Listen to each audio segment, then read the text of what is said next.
When I started trance channeling, I used to sweat a lot.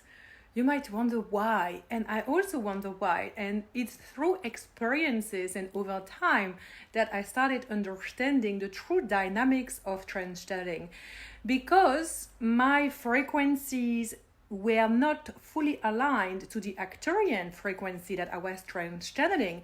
When I was switching on to trance channel the Arcturian frequency, therefore my body needed to purge all the density, all the toxins, all lower fractal reflection frequencies that were not aligned with the very high level frequency of the Arcturians.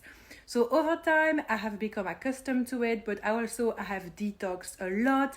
I have upgraded my frequencies to much higher levels. So now I only get warmer and I don't sweat buckets anymore. I don't need to take a shower afterwards.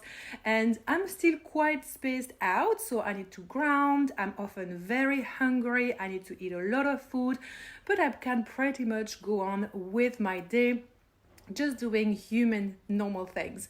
So if you want to know more about trance channeling, the dynamics of trance channeling and how to access trance channeling, join me for level 2 of my Foundations of Channeling event happening next week. It will be amazing and you will learn a lot on trance channeling.